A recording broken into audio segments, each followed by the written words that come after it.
नमस्कार, मैं हिमांशु कुमार। आप देख रहे हैं वेब समाचार।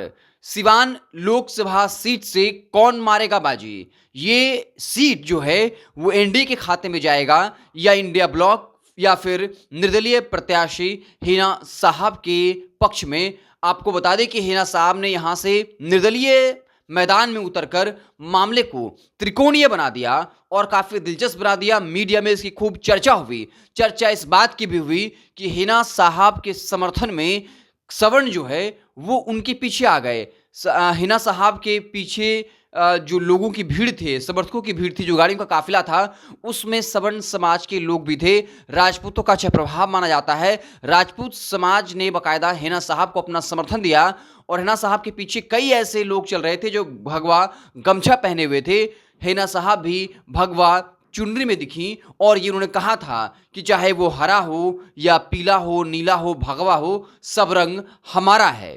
तो अब चर्चा चल पड़ी है कि आखिर सिवान में किसका पलड़ा भारी होगा। आपको बता दें, एक बात तो तय है कि वहां जो आरजेडी के प्रत्याशी हैं अवध बिहारी चौधरी, जो पूर्व विधानसभा अध्यक्ष रहे, वो तो कंफर्म नहीं जीत रहे। इस बात को मान लेना चाहिए। अब टक्कर दो लोगों में है, चाहे हिना साहब जीत जाएं या फिर एनडीए के प्रत्याशी।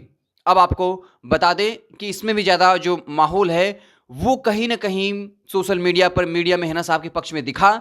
लेकिन जो एनडीए का जो खेमा है, जिस तरीके से उनके नेता हैं चुनाव प्रचार किया, तो ये सीट जो है वो कहीं न कहीं एनडीए के खाते में जाता हुआ दिख रहा है। हालांकि यहाँ पर अनुमान लगाना थोड़ा मुश्किल ज़रूर है, लेकिन हिना साहब अच्छा परफॉर्म करेंगी।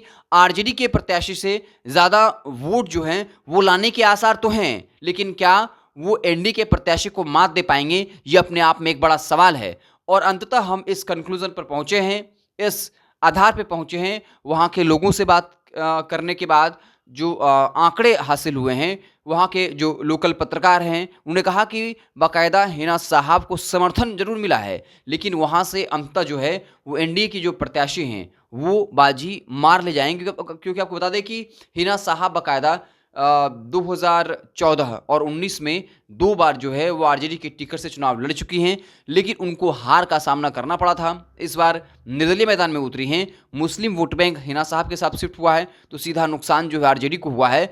और इस बार हिना साहब को मुस्लिमों के अलावा जो अन्य लोग हैं उनका भी समर्थन प्राप्त हुआ है, सवर्णों का भी समर्थन प्राप्त हुआ है। लेकिन क्या ये जीत के लिए काफ़ी होगा, ये तो देखना दिलचस्प होगा। लेकिन हमारा सर्वे जो है ये कहता है कि वहाँ से एनडीए के प्रत्याशी जो हैं वो चुनाव जीत रहे हैं।